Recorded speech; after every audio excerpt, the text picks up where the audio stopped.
and the windstorms that are impacting LA County. We welcome you. Run of show for today. We have speakers. There's a speakers list. Please help yourselves to one of those. After that, we will segue to question and answer with members of the press. Allow me to introduce to you our first speaker, Los Angeles County Chair of the Board of Supervisors, Catherine Barger. Thank you, Helen. Thank you for joining us here today. Earlier this week, the Los Angeles County Board of Supervisors declared today, January 9th, a day of mourning in solidarity with the federal government's in honor of the passing of former President James Earl Carter. Ironically, today is turned into a day of mourning for more reasons than the one as we mourn the loss of lives and property across our county. While we are still facing significant threats, I am hopeful that the tide is turning. Thank you, Chief Maroney. Thank you, Chief Crowley. Yesterday afternoon, as the winds died down, we saw the return of aerial drops and aerial firefighting, a truly, truly welcome sight. First and foremost, I want to assure our residents in Los Angeles County that the City of LA and the county are working hard and working hand in hand to bring every resource available to the table. Last night, the county opened the Pomona Fairplex as an additional shelter for those evacuating and those who have suffered losses. The Fairplex will also continue to take in large animals that are in need of a home. The county is working to harness and utilize the incredible outpouring of generosity from individuals, nonprofits, and companies that want to help. We have heard that many companies like Airbnb, Uber, and Lyft are offering free or subsidized services for those impacted by the fires in Los Angeles County. The county will be sharing all of these resources through our recovery.lacounty.gov website.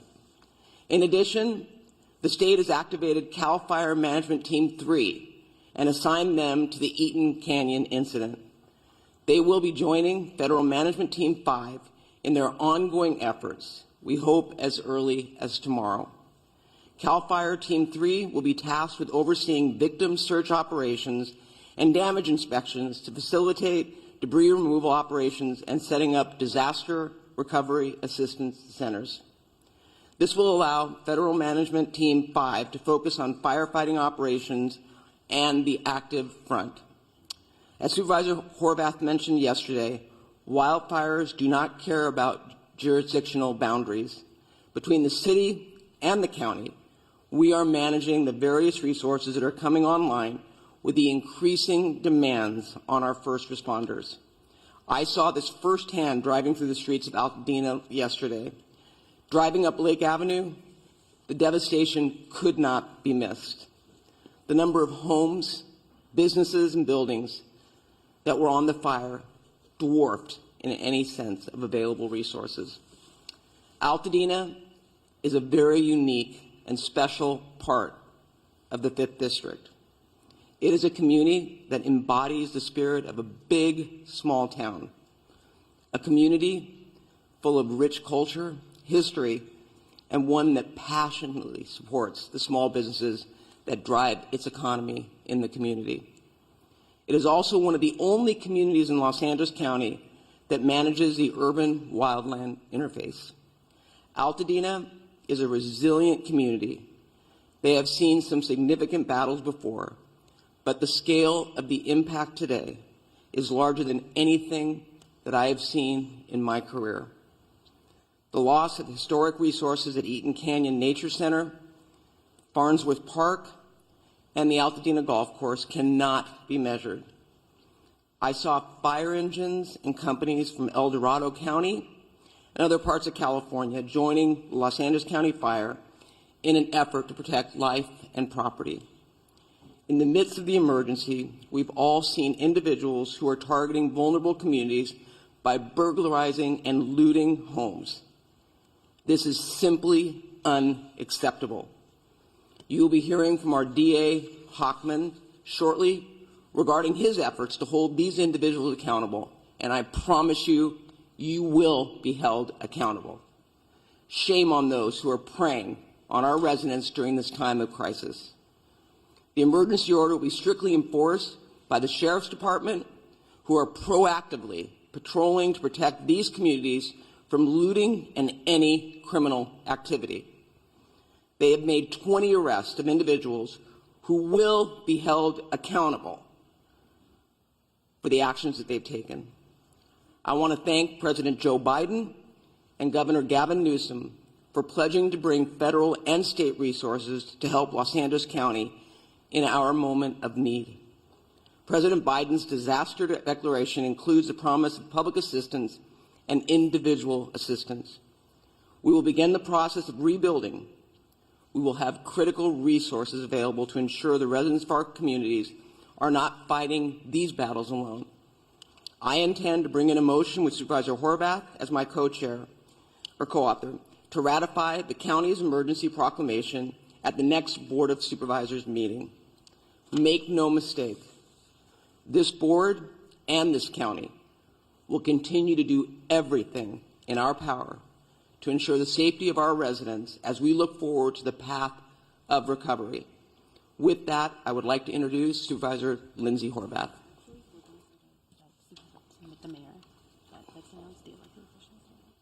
Okay, so who are we going to?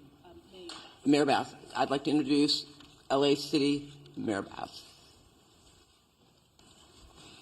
Thank you, Supervisor. One voice, that is the way we speak, and that is the way we stand here united. Los Angeles will stand united and stand strong. So first of all, my thoughts are with the thousands of Angelenos who are impacted by this emergency, as more Angelenos were forced to make the terrifying decision to evacuate. Our priorities, of course, are to keep Angelenos safe and to protect homes. The winds continue to be of a historic nature and a key factor of this firestorm. For much of Tuesday, the unprecedented winds prevented air operations to continue. However, as of yesterday, the winds have allowed for air operations, and that has enabled significant progress against the fires in Hollywood and Studio City last night. And as of 7:30 this morning, evacuation orders in Hollywood have been lifted. Angelenos cooperated. The community stood together. They evacuated, and Angelenos should continue to proceed with caution. Air operations are continuing rapidly in the Palisades, in Sylmar, and across our region. We continue to see our heroes, from our LA firefighters and from personnel, families, neighbors from across the county and the state. We thank you. However, we continue to confront a big one-level firestorm. Historic winds and extensive drought have created a perfect storm that has driven people from their homes and have taken people's homes, and that has taken people's lives. I've been in the fire zones, and you can see how fast and devastating these wind-driven fires are. I know people from all over the nation are asking how they can help. So here are two essential ways. First of all, support the California Community Foundation Wildlife Recovery Fund at calfund.org, and support the Los Angeles Fire Department Foundation at supportlafd.org. And in addition to shelters, Airbnb is offering free temporary housing. Go to 211LA.org for more information. This, as we know, is a regional crisis. So working together is the only way we will get through this. That's why I've been in constant contact with my colleagues at the county, state, and federal level. President Biden, Governor Newsom have assured us of full state and federal support. And of course, County Chair Barger and I are fully coordinated, as I am with all of the local elected officials. And our fire departments, police departments, utilities, and other critical agencies are coordinated as well. We have pre-deployed, we are executing a strategy, and we are adapting to conditions on the ground in real time. This is absolutely an unprecedented historic firestorm, but we are all hands on deck. We need to continue to cooperate. We need to evacuate when asked to do so. We need to help others, help our neighbors. And first and foremost, We need to stay united. We need to stay strong. A united LA is the way we will recover, is the way we rebuild our communities. And with that, I believe I am introducing Supervisor Lindsay Horvat.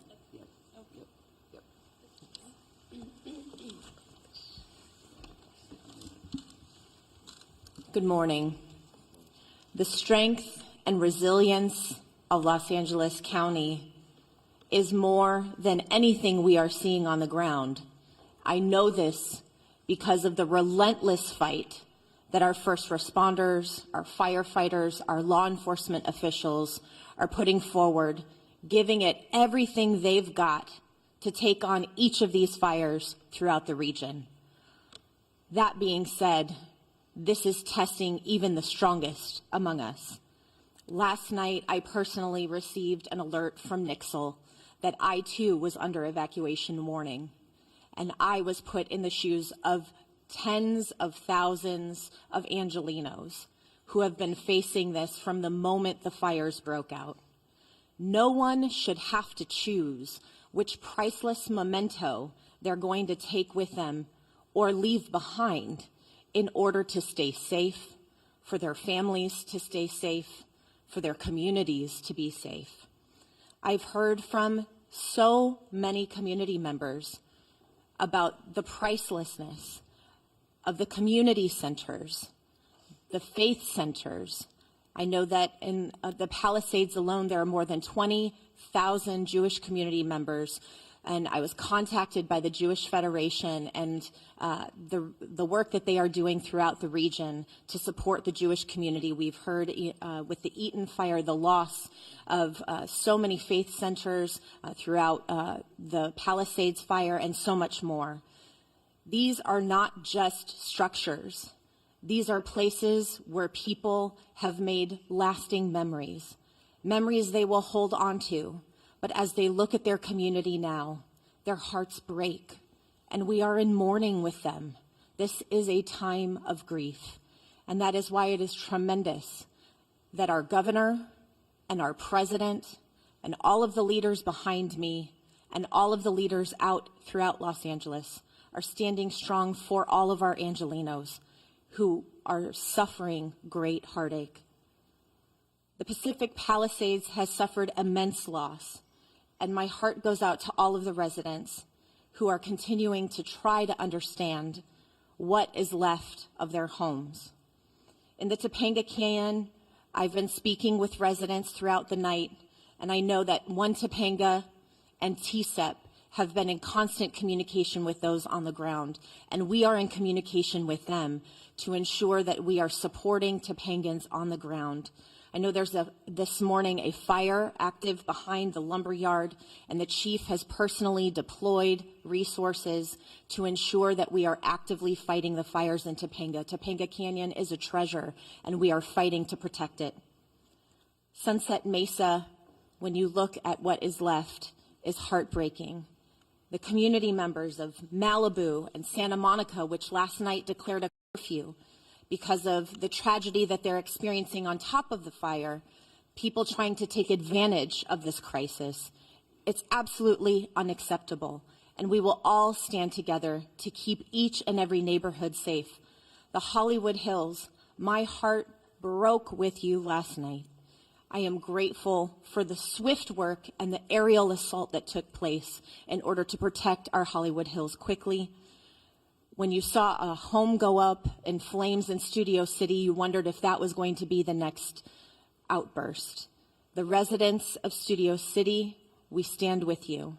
And in Sylmar, we have at least achieved some containment of the Hearst fire, but we have a long way to go, and we are watching and standing with you. This is a moment where we will share detailed updates, but we will not forget that behind each of these updates is a person who deserves our support. With that, gas shutoffs continue to affect more than 15,000 people in Malibu from Brentwood Country Club to Pepperdine. A boil water advisory remains in effect for the Sunset Mesa community from Topanga Beach and Coastline Drive to the south on Shore Heights Drive on the north and Topanga Canyon to Carbon Canyon Road in Malibu, including communities of Big Rock and Carbon Mesa. Metro fares remain suspended today thanks to the leadership of Metro Board Chair Hahn and our CEO Stephanie Wiggins. If you have essential travel today, please do so safely away from the areas of the evacuation orders. If you do not have essential travel, please remain indoors. For the latest updates and service impacts, you can go to alerts.metro.net. LA County Assessor Jeffrey Prang has shared property tax installment deferral applications, misfortune, calamity, damage reassessment applications, and disaster relief FAQ for property owners affected by the fires at assessor.lacounty.gov. All LAUSD schools and Santa Monica Malibu Unified School District schools in the 3rd District are closed. With that, mental health supports are available through the county's Department of Mental Health. You can call 800-854-7771. Please use this resource. We know you are experiencing traumatic pain, and we want to do our best to help start healing. Thank you for the outpouring of support from across the county and across the country. Emergency Network LA is coordinating volunteers and support through enla.org. Our county is doing everything possible to respond to these fires until they are contained. And as Chair Barger referenced, today is a day of mourning. And in the words of former President Carter, our faith calls us to do all that we can, wherever we can, with all we can. And in this spirit, indeed in this moment calls us to do the same. Thank you. Next, I'd like to welcome LA County Fire Chief Anthony Maroney. So good morning. Thank you, Supervisor Horvath. I will be providing an Eaton fire update in addition to a Region 1 update. The Eaton fire remains estimated to be 10,600 acres, and growth has been significantly stopped. And we have 0% containment. We have over 879 firefighting personnel assigned, and mutual aid resources continue to arrive to assist with this firefight. From this point forward, incident fatality information and reporting will be the responsibility of the Los Angeles County Sheriff's Department. We have several reported injuries and over 1,000 structures damaged and destroyed. The cause of the fire remains unknown, and it continues to be under active investigation. As I stated yesterday, as soon as a cause is determined, we will advise the media. The Lydia fire that started yesterday in Acton has been 40% contained, and forward progress has been stopped. It is limited to 348 acres. The number of resources assigned to this fire siege event has increased significantly, and we have a much better posture than we did on Tuesday and Wednesday. Out-of-state resources continue to arrive in Los Angeles County and City, and we are appreciative to our fire partners from throughout the Western United States for providing assistance to Los Angeles County in our time of need. Regarding the current red flag warning, the National Weather Service predicts the warning will remain in effect for Los Angeles County and the majority of Ventura County through Friday. I would like to also acknowledge the presence of Dr. Lori Moore Merrill from the U.S. Fire Administration, who flew out with her team from Washington, D.C. last night to be with Fire Chief Crowley and I so they could witness firsthand the challenges and the devastation that have resulted. Lastly, I want to acknowledge the tireless efforts of my LA County Fire Department personnel, both on the front lines and those behind the scenes, who continuously place themselves in harm's way to protect residents and property in our great county of Los Angeles. Thank you for always being there, and continue to be safe as they take care of themselves, those around them, and the people we serve and protect. Thank you, and I'd now like to invite up Fire Chief Kristen Crowley of the Los Angeles Fire Department.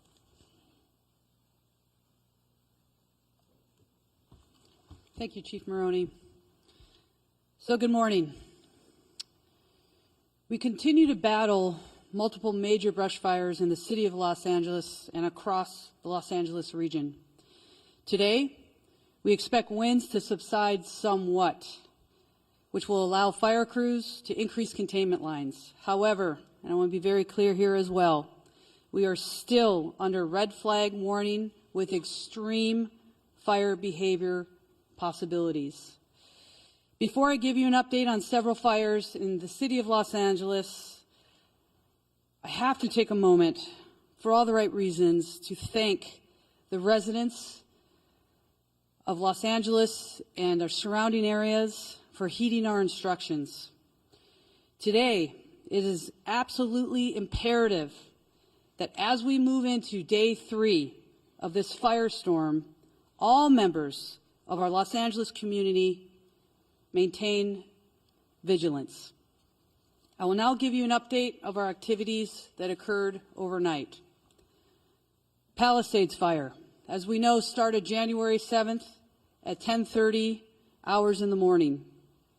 Size at this point is 17,234 acres. We are in unified command, LAFD, CAL FIRE, LA County Fire, LAPD, and LA Sheriffs. 0% containment. Extreme fire behavior continues to challenge firefighting efforts for the Palisades area. Wind gusts are up to 60 miles per hour and are expected to resume throughout the entire day. Firefighters and air resources will continue to work to protect the community and infrastructures and gain control so that we can contain this fire.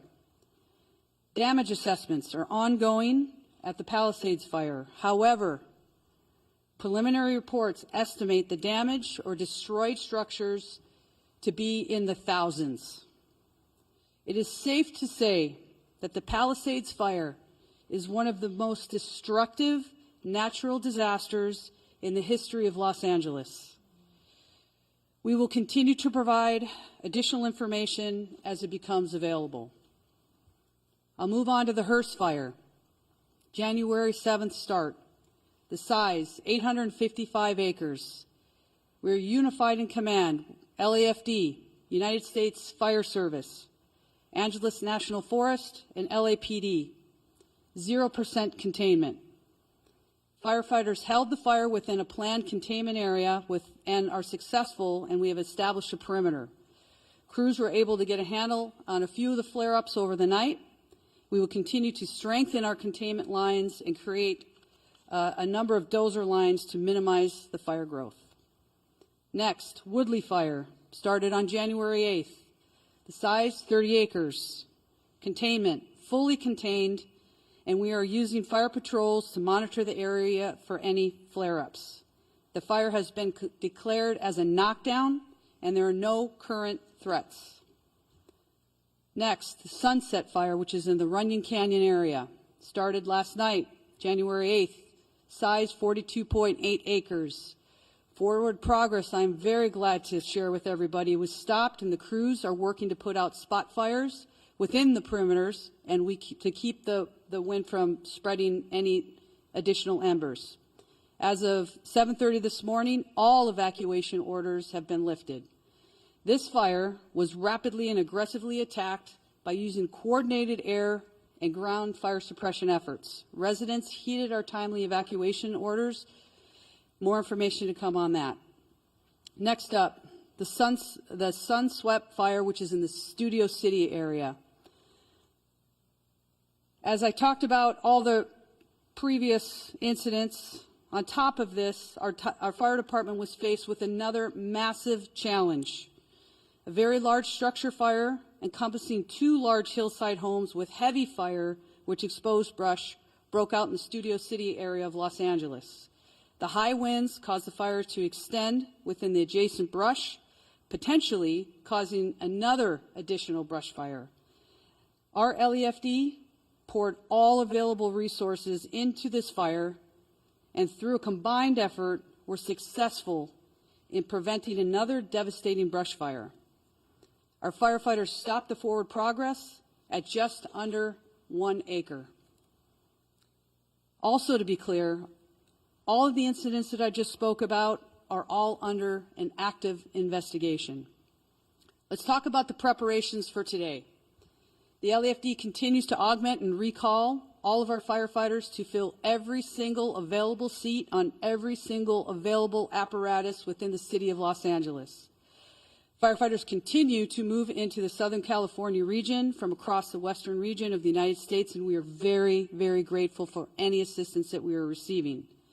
Weather conditions are beginning to turn favorably, which will allow us to increase our containment lines.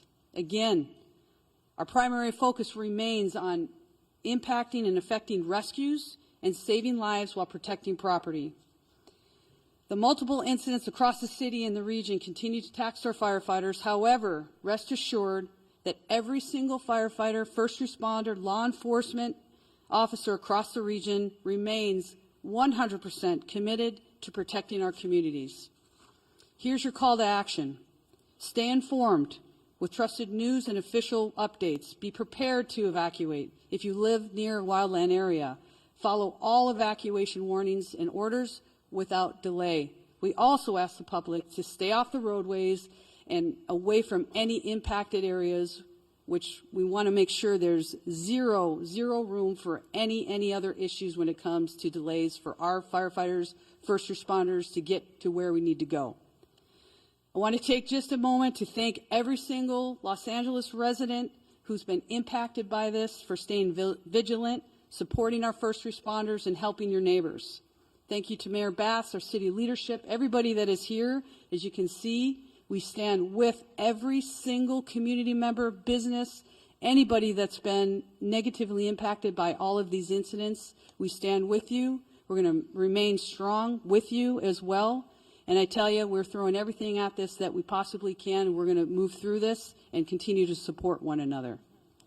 With that, I will go ahead and introduce our next speaker, which is Sheriff Luna. Sir? Good morning, Robert Luna, the Sheriff of Los Angeles County. Currently, we have well over 400 sheriff's personnel that are still actively deployed to the fires, in addition to our normal staffing for patrol-related functions throughout the county of Los Angeles. Deputies continue to assist our residents with evacuations. They are performing a lot of humanitarian missions. So many stories to share, don't have time right now. Providing food and blankets to people, rescuing people who, unfortunately, did not evacuate when they were asked to. So you've heard it over and over up here. A lot of the stories of heroic actions by our deputy sheriffs, police officers, or firefighters, a lot of them are taking place from people who did not choose to evacuate, putting their own lives at risk. So please, if you're asked to evacuate, because it's not only your life you're putting in danger. We continue to conduct roving patrols, manning hard road closures, providing security in evacuation areas to prevent anyone who may be tempted to engage in criminal behavior like looting. It was mentioned earlier before by the supervisor, and I'm going to make this crystal clear to everybody out there. Over last night and this morning, we are up to 20 individuals who chose to go into our areas and deprive these poor people who have been through so much of their property. Absolutely unacceptable. And I'm going to give direction to our department members. As you know, when we have an evacuation order by law, if you remain in that area, you are guilty of a misdemeanor. If you commit certain crimes, it could jump up to a felony. I'm going to be asking our employees to start enforcing that. That is very different than a curfew. Why? Because it's 24/7. I don't have to wait for the sun to go down or the sun to come up. If you are in one of these areas and you do not belong there, you are going to be subject to arrest. I hope that is as clear as I can make it, because our first choice isn't to do enforcement. It's not to make arrests. It's to help people. But if people choose to commit crimes, they're going to be held accountable. And the DA, who is standing next to me, will clarify even that a little bit further.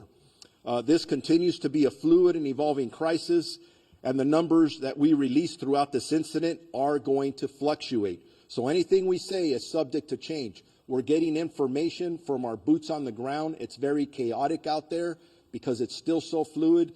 So forgive us if we give a number and then we have to modify those numbers. I talked about the 20 arrests that have been made so far. Unfortunately, I do expect that to go up. We're not going to tolerate that kind of activity. We have substantially increased our deployment of deputies at the fixed traffic post and are trying to limit and clear out any unauthorized vehicles or people in these areas. I do want to talk as we are summoning more resources. I have been in contact with the chief of the Office of Emergency Services for the state of California. Obviously, that's done at the direction of Governor Newsom. From the get-go of this, he has offered any and all resources to us in law enforcement, and they're doing the same for fire, but I'll specifically talk about policing.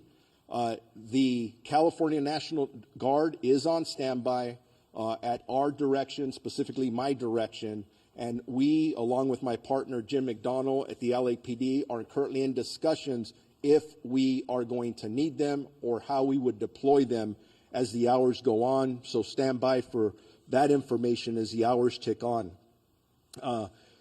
Chief Maroney mentioned this regarding any death toll information. Yes, we had preliminary numbers yesterday. I got to be honest with you, as I reviewed some of those last night and this morning, I was not satisfied with some of the information that we're getting. And it's not the fault of our people. The people that are working under very difficult conditions are doing their best to do what they need to do. At one point, we'll be able to do a more thorough search of these impacted areas. Some of them look like a bomb was dropped in them, where we will be able to bring in canines and other things to help us hopefully not discover too many fatalities. That's our prayer. But this is a crisis, and we don't know what to expect, but we're ready for everything. So all information, at least on the county side of this equation, we're working with our coroner's office. We'll figure out those numbers. So be patient with us when you ask us about death toll numbers. Right now, frankly, we don't know yet. We eventually will. Evacuations overall for Palisades, Eaton, Hearst, and Lydia fires. The number in both county and city areas, evacuation orders are impacting 179,783 residents. That's nearly 180,000 people in Los Angeles County that are currently under evacuation orders, with another close to 200,000 residents that are under evacuation warnings. I cannot emphasize enough that I urge residents that are asked to evacuate to follow our warnings. I gave some examples earlier. I'm going out through my staff, hey, give me some stories where our deputies are just constantly putting their life on the line, and in every example I'm given is as a result of somebody who chose not to evacuate. I don't want to tell those stories anymore. I don't want to give stories of our first responders being injured, specifically our communities being injured. Please, if you're told to evacuate, evacuate. Two of our sheriff's substations are out of power, running on generators. That's both our Altadena and Crescentia Valley stations. They're right in the thick of things. They're engaged in all of the work that I've described. The issues of mutual aid. Will consistently evaluate and reevaluate the needs for more law enforcement personnel. But I can tell you I'm getting calls from all over this region, from other sheriffs and police chiefs. Everybody wants to help. And that's awesome. That's part of our profession. Very proud to be part of it. The last thing I'll say is, for any specific information regarding evacuation orders or warnings or any road closures, and there's a lot of them, please go to lacounty.gov/emergency. Thank you very much. And with that, I am going to introduce the Chief of the Los Angeles Police Department, Jim McDonald.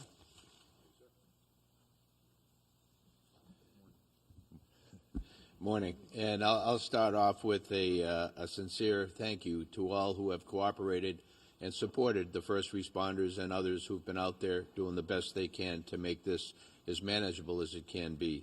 We're still on full tactical alert at the LAPD in support of our fire partners to be able to accomplish their mission. We're assisting with safety as well as the evacuation sites. You heard the sheriff quote the numbers of people who are out there using those. And again, we want to provide every level of safety we can for those involved in that effort. We've been joined by our Port Police and Los Angeles World Airport Police partners as part of the city family in doing the jobs that we're doing as we move forward today. But I want to thank our team. Many of our team and many of the people who are here behind me have left their families in fire areas to come to work to be able to help others. We've had a large number of people who have been evacuated, a large number of people in this group here who either family or friends have lost their own homes and lost everything they own and are dealing with taking care of young families at the same time while they're trying to balance the needs of work with the needs and responsibilities of family. We truly are all in this together, and we have to look at it that way as we move forward. The advice I would give is consistent with what you've heard. The air is not healthy for people who are challenged from a respiratory standpoint. So if you don't have to come into an area that's so impacted, please don't. Traffic, we're trying to maintain ingress and egress to our emergency areas for first responders in particular. We had, as you heard, people coming in still from other states to be able to help in the fire suppression effort, and we need them to be able to get in and be able to do what they need to do as easily as possible. The evacuations, they will probably still continue as the winds pick up. So we want to be able to do that as effectively as we can.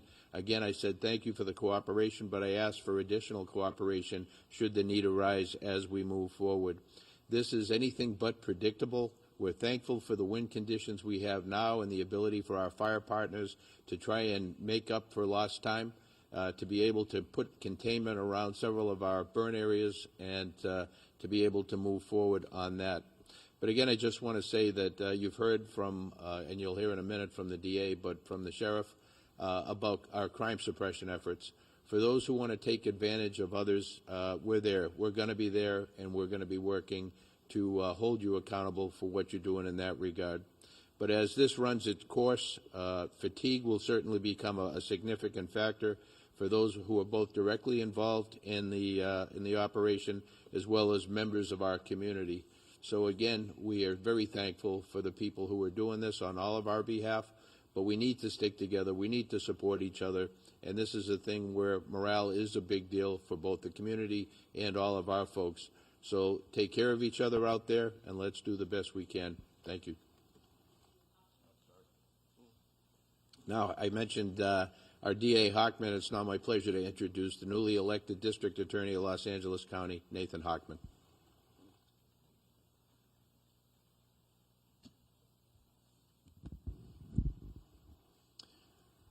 Yesterday, I bore witness by walking and driving through Pacific Palisades. I ended up at my sister's house, a house where she and her husband had raised 4 boys, celebrated birthdays, barbecues, and whatnot, and that house has been burned to the ground. And not just her house, but all her neighbors. Up and down each one of the blocks I traveled, those houses no longer exist. They are now basically rubble. And I haven't seen something like that, and I've lived here almost over 60 years. In the entire time I've been here, it looked apocalyptic. Not since the 1990s, when Los Angeles was hit with the fires, the flood, the earthquake, and the riots, have I seen such disaster occur here in our city.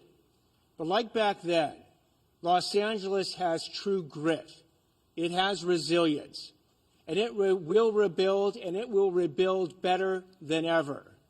But along the way, there might be people out there who want to take advantage of the people who are suffering these tragic losses.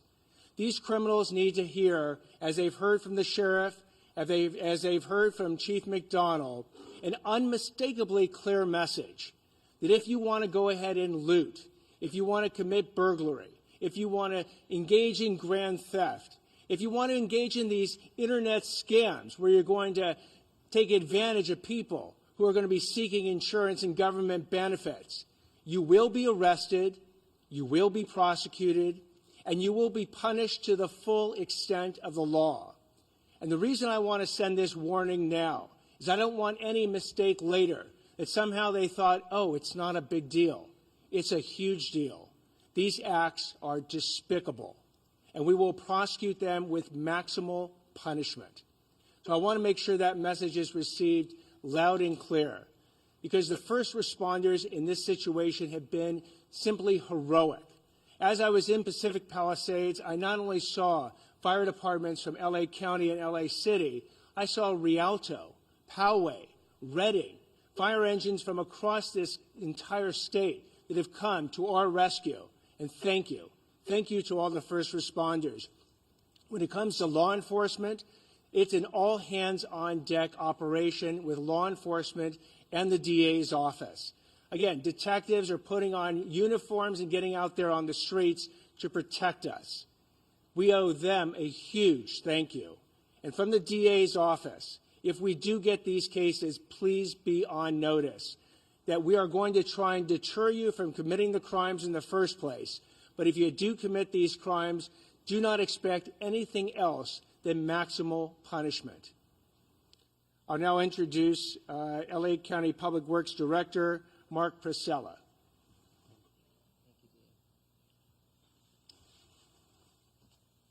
Good morning. As was stated, my name is Mark Pastrella. I'm the Director of the Los Angeles County Public Works Agency.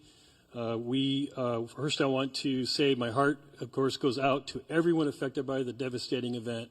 I personally toured many of the areas yesterday and met with residents, and as everyone here has described, it's an absolute tragedy, including the life safety support system, our infrastructure that has been destroyed that supports life in these communities. I know from personal experience that fielding a loss from a wildfire, and I have tremendous respect for our firefighters and other first responders, our police force, the Sheriff's Department for the work they are currently doing. In fact, our current mission, which has been going 24/7 for 3 days now, is to support our fire department and our Sheriff's Department and the local PDs in their efforts to save lives. That is our number one mission right now and what we are currently continuing to do, unfortunately, as this event is still active. We are also focusing on the inevitable recovery and repopulation of the areas that we will build back and build back strong. The current focus is on utility restoration, and I know many people are already asking about that. Your sewer, water, your power system, and the transportation system have all been significantly damaged. The heat of this system, the wind that blew also knocked down thousands of trees into the roadway. So what we have is a tremendous amount of debris throughout the communities that have had experienced this fire. This debris has been moved enough to let our firefighters and our sheriff and PD into the area to do their work, but it's going to need to be processed and moved safely out of the area, and we are working on a coordinated effort across LA County to do debris removal, the debris removal that it will be necessary to restore the community back to its former way of life. The debris can be hazardous. The debris that is on the private property is considered hazardous and may be toxic. And so I want to warn everybody now that is either there who has remained behind or who is visiting the areas, as was mentioned earlier, it is not safe. It is not safe to touch the debris. It is not safe to remove the debris yourselves. There is a process for that, and we will be mobilizing with the City of Los Angeles to provide a health review of every property and make sure that when we move that debris, that it's done in a way that's safe and safe for you and for the other residents who remain behind in the area. We are also working on water supply system. The water supply system currently is still supplying fire suppression. Last night we got to see the wonderful use of our reservoirs, the city's reservoirs and our reservoirs, to take water from the reservoirs and actually use firefighting event aerial attacks to the system.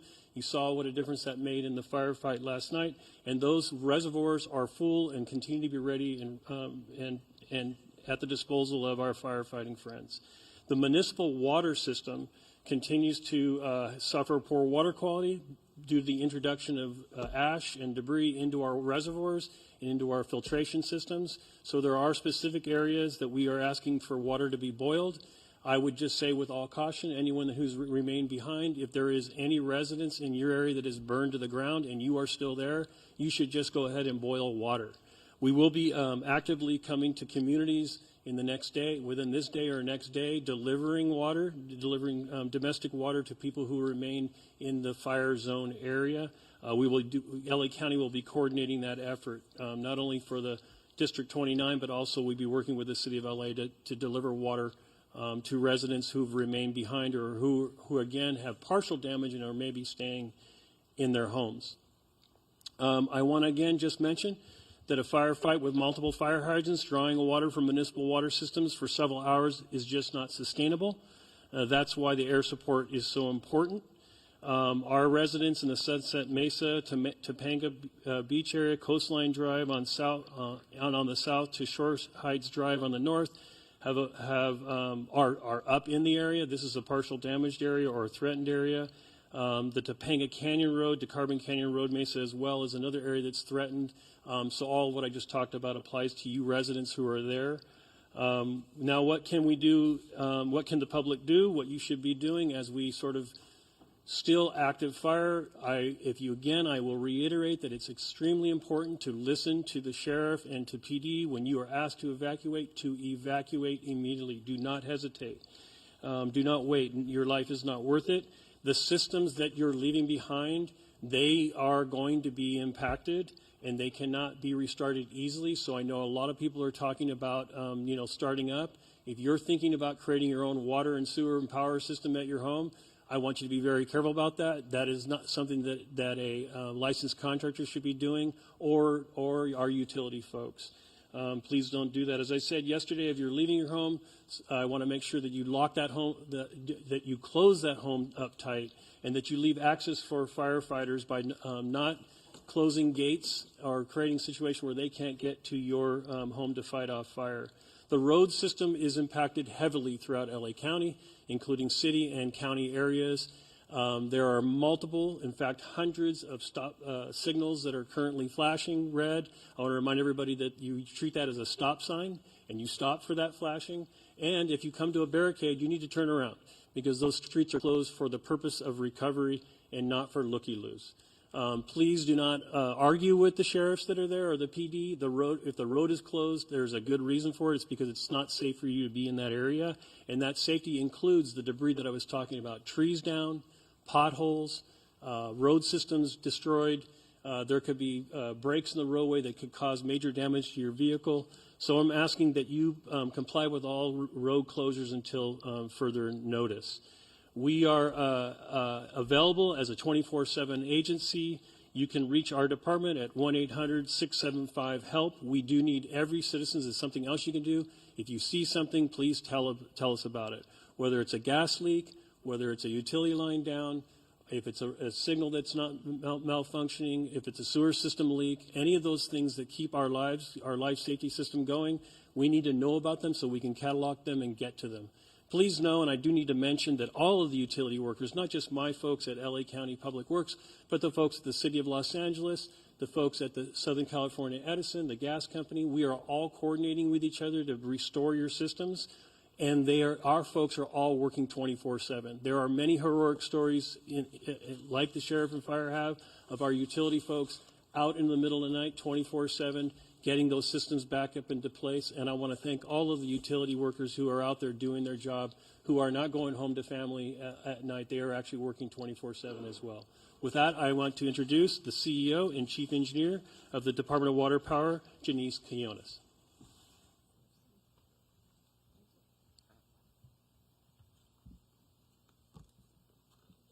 Good morning. I am Janice Quinones, CEO and Chief Engineer of LADWP. LADWP crews continue to work around the clock to restore power and support firefighting efforts. On the power front, we have restored about 200,000 customers so far since the windstorm started.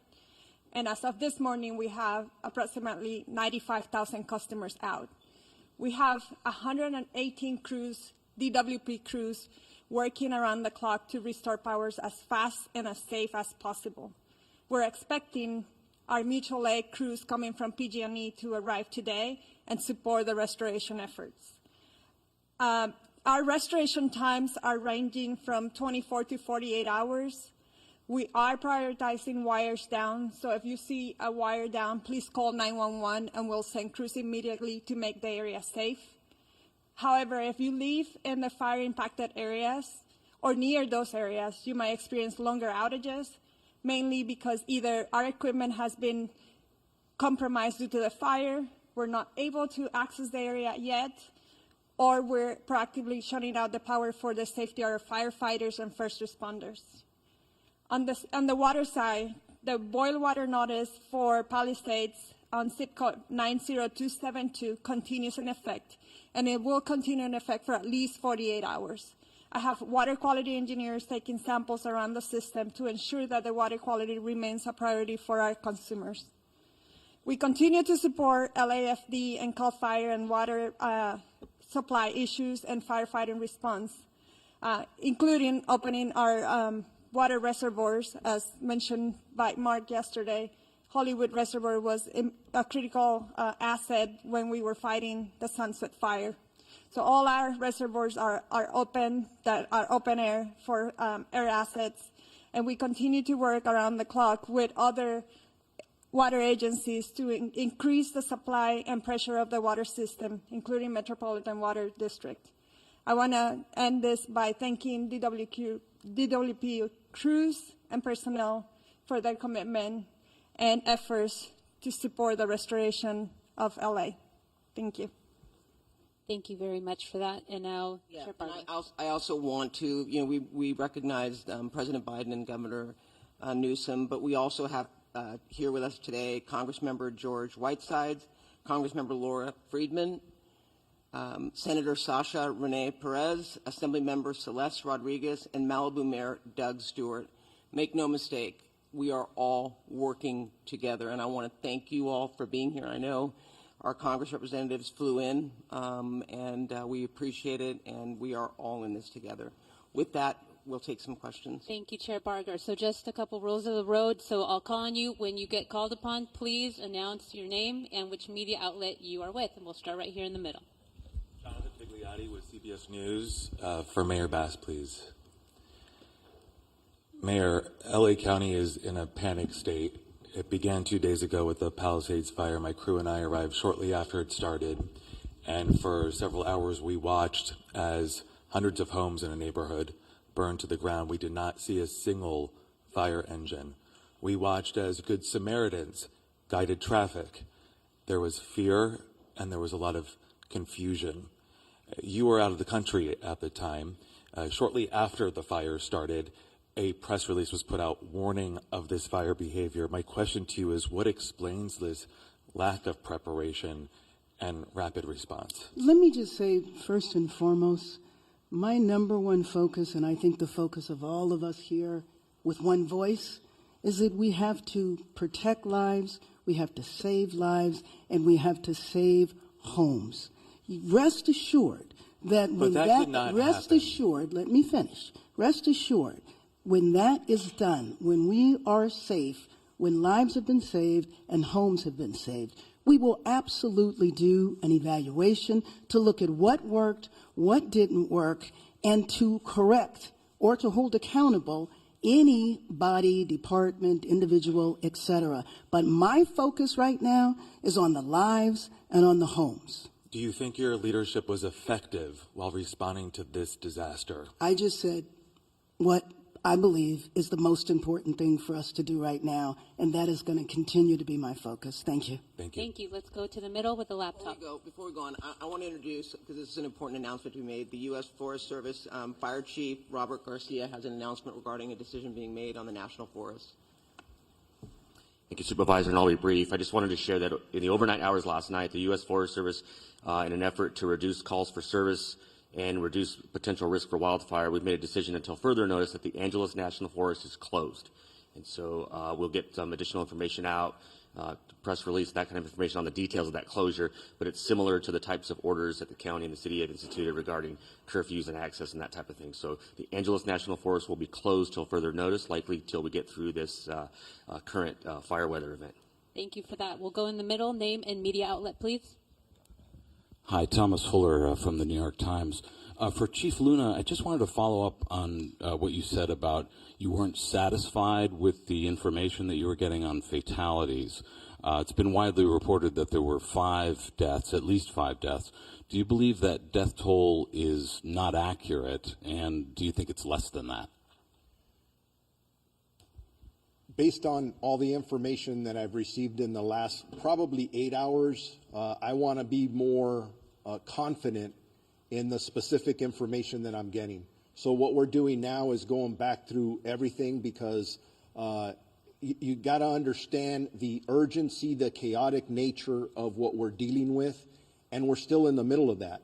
So I want to make sure that as we go forward, at least for the sheriff's department, we're actually having our homicide unit involved because they don't only do murder investigations, they do death investigations, that I'm going to change the system and verify each number. Because I don't care if it's just one, that's somebody's family. That's somebody we love and care for. So I want to make sure that's solid before we start presenting that information.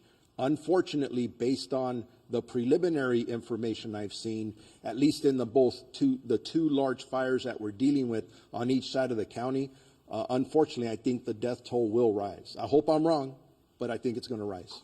Thank you for that. Let's go right over here in the front. Yeah, Josh Haskell, ABC 7 Eyewitness News. Mayor Bass, I've been on the fire lines the last 2 days. I've never seen firefighters this desperate. At fire hydrants, water not coming out, the pressure so low, the number one tool that they use to fight these fires, not there.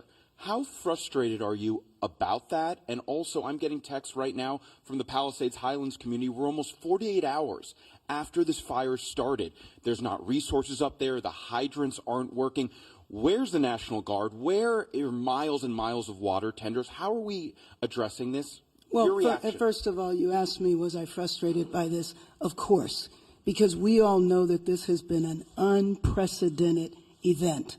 We also know that fire hydrants are not constructed to deal with this type of massive devastation, and that the number one problem, especially on Wednesday, was the fact that we weren't able to do the air support because of the winds. And so, of course, I am absolutely frustrated by that. I am not sure that is correct, that there are no resources up there, but rest assured, as soon as we are done here, I will follow up on that. But those homes, the first day and a half, there were homes up there that had been protected by the fire. And then I went up there yesterday and there were that had been protected?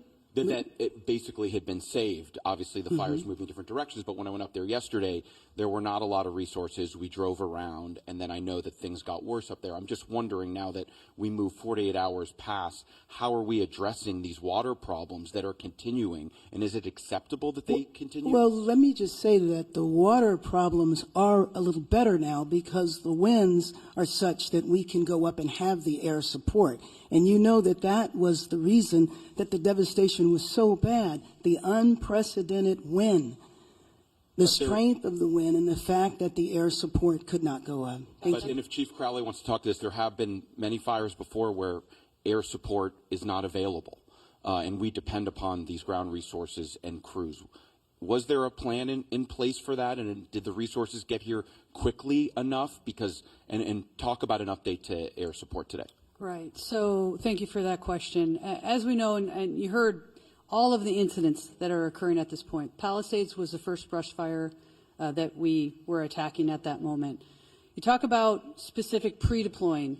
We put resources in place, pre-deploying, knowing that the winds were coming. With that, when the fire did light and take off, rapid response. Very dynamic situation. Air to ground resources coordinating. Now with the winds, I don't think we can overstate that enough. There's no excuse in regard to the winds were too much, but the reality is the winds are so dynamic. And at that tipping point, when our resources, air resources were grounded, that changes our strategies and tactics. We called for the world in regard to the number of resources and what we needed, who we needed, immediate need.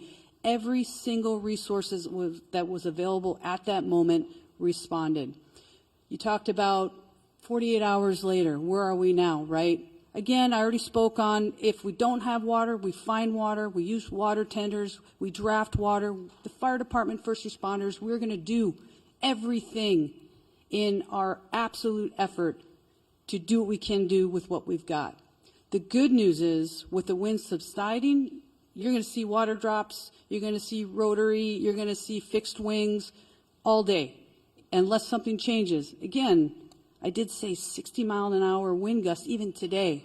So very, very dynamic situation. With that, also, you said about the other homes, no fire resources there. As winds change, our resources change, we redistribute, we move, and that's the dynamic situation that we are in, even in day 3. That's what I wanted to say about that. We'll Thank go you. right behind. Go ahead.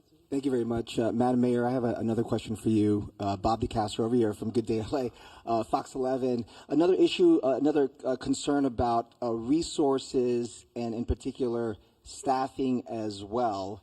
And we heard from firefighters even on the front lines expressing frustrations about, obviously it's a challenge right now. They're bringing in firefighters from all across the western region, but can you address the criticism now over the budget issue and the slashing, $17 million slashing I think of the budget? if you go back and look at the reductions that were made, there were no reductions that were made that would have impacted the situation that we were dealing with over the last couple of days. And More then there was a firefighters on the little front bit, line would have there not was a helped. little bit of confusion because money was allocated to be distributed later on, which was actually going to support salaries and other parts of the fire department that were distributed a little later. So I think it's most important to understand that we were in tough budgetary times, everybody knew that, but that the impact of our budget really did not impact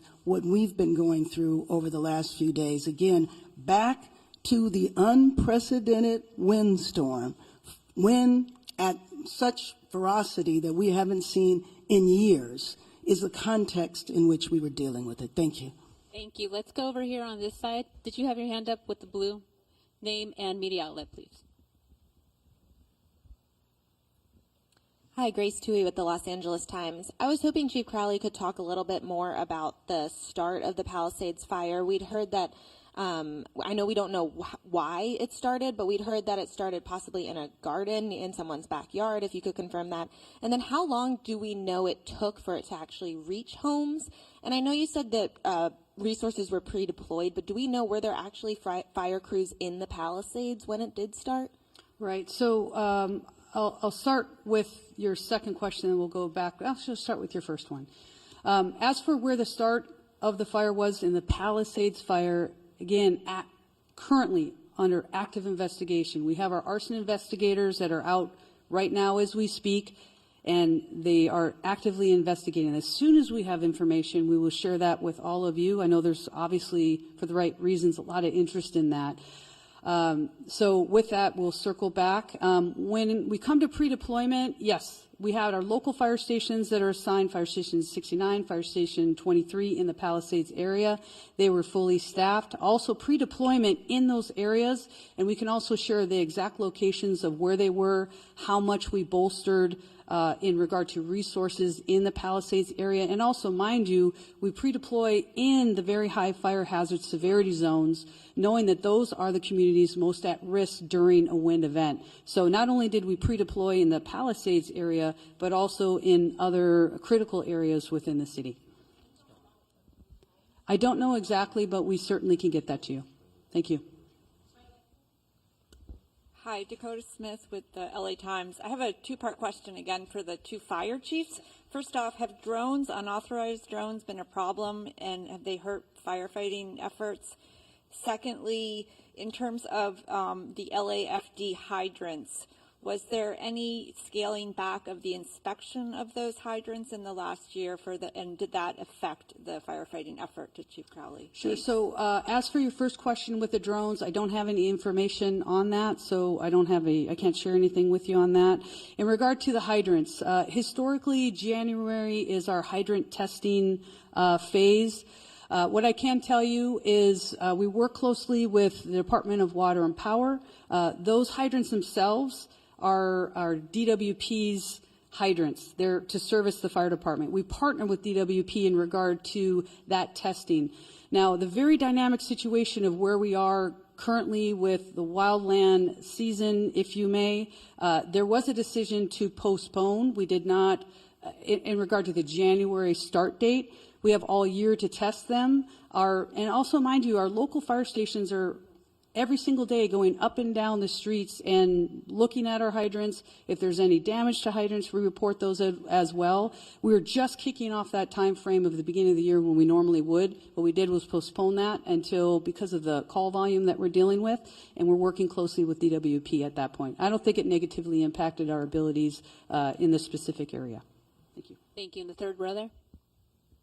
David Zahnizer with the Los Angeles Times. I have a two-part budget question. My first part is, can you talk about the reserve fund? Last year, there was a lot of concern that the reserve fund had fallen below 4% and was heading toward that 2.75 number that I think makes it difficult for the city to authorize spending. Do you know how low it has gotten at this point and how quickly you're burning through the reserve? Do you want to go with your second question too? Sure. The second question is, do you have any concern about blowing through the reserve before the state and federal money will arrive? So let me just say that, as I said a few minutes ago, our number one priority right now is to save lives, to protect lives, to save homes. I'm not here to talk about the status of our budget. If you would like to do that on another occasion, that would be fine in terms of the reserve fund. I don't have those concerns right now, and I will say that after our first priority, then we will look back at everything that was done to do an evaluation to see what worked and what didn't work. Thank you. Thank you. We are over time. However, we will have one-on-one interviews. CAL FIRE wants to give an update on structures, et cetera, to get a clarification. I think it's important for you to highlight Thank you. numbers. Good morning. My name is Todd Hopkins. I'm one of the incident commanders for the CAL FIRE incident management teams. Of the thousands of structures, I just want to clarify, that have been destroyed, we get this initial intel from intel flights, and what they do is they pick up heat signatures, and we base off those heat signatures an estimate of what structures are destroyed. What I want to clarify is that a structure, it doesn't necessarily mean that it's a residential structure or a commercial structure. It could be a vehicle, it could be an outbuilding. So we do have people, damage inspection teams that are on the ground that will go out to every single home. They will catalog whether a house is destroyed, if it's partially destroyed or just damaged, and all that information will be turned over to the city and to the county once the damage inspection teams get done. So although we know that there are many homes destroyed, the thousands of structures can mean many different things besides just a home. So thousands of structures, yes, but that could be a motorhome, that could be a car, that could be a shed, it could be a residential structure. So I just wanted to make that clarification. Thank you very much. And we are end of press conference, one-on-ones. We also have Spanish. We will conduct that over here to the side with Sheriff Luna and a representative from LA City Fire. Thank you. Thank you for clarifying that. I think that was important to clarify. I didn't get it. Now I get it. Sort of. From an airplane flight, they take it.